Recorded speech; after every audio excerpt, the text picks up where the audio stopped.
Sesuai dengan judulnya, film series terbaru dari Taiwan yang diadaptasi dari sebuah novel misteri populer karya Miyuki Miyabe ini menceritakan tentang pembunuhan berantai yang berlatar belakang di tahun 1990-an. Episode pertama dibuka dengan rekaman video pembunuh berantai yang menggunakan topeng putih menjelaskan bahwa siapapun bisa menjadi pembunuh. Video rekaman yang bertuliskan "Noh" itu diterima oleh seluruh stasiun televisi yang kemudian saling berpacu untuk menayangkannya. Adegan selanjutnya lalu flashback ke 8 minggu sebelumnya di mana jaksa Kuo Xiaoqi mendapat kasus pembunuhan pasangan suami istri di mana si anak ditemukan berada di lokasi pembunuhan. Dari kasus ini kita bisa melihat bagaimana cara kerja jaksa Kuo untuk memecahkan kasus tersebut. Setelah kasus tersebut barulah cerita mulai mengarah ke pembunuhan berantai di mana ditemukan sebuah kotak hadiah berwarna merah berisi potongan tangan di taman.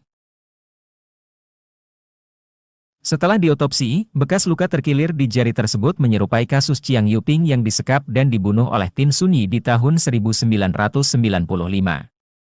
Jaksa Kuo bekerja sama dengan Lin Shangyung di kepolisian Songyan untuk menyelidiki apakah kedua kasus tersebut memang saling berhubungan. Episode kedua, diawali dengan hilangnya Chin Yichun. Jaksa Kuo menemukan bahwa Lu Yenchen dari kantor berita TNB merupakan teman satu rumah dengan korban Chiang Yuping. Ia lalu menemukan detail kecil yang menarik dari Tin Sunyi. Kuo juga berusaha mengambil informasi dari psikolog Tin Sunyi yaitu Hu Yunhui. Sementara itu Lu Yenchen membuat program tentang para wanita yang menghilang dan ia mewawancarai kakek dari Ichun. Ketika jaksa Kuo dan Lin Shangyung menyelidiki kasus Tin Sunyi, mereka justru menemukan kotak hadiah lagi yang berisi barang pribadi milik Chin Yichun. Di episode 3, jenazah Yichun akhirnya ditemukan dan misteri potongan tangan pun akhirnya terjawab. Pemiliknya bernama Zheng Jiai. Setiap penyelidikan Kuo dengan para wanita yang menghilang tersebut selalu berakhir dengan klub King tetapi penyelidikan di klub tersebut tidak menemukan hasil. Lalu di akhir episode ketiga ini, korban kembali bertambah yaitu anak dari Lin Shangyung yang bernama Yutung.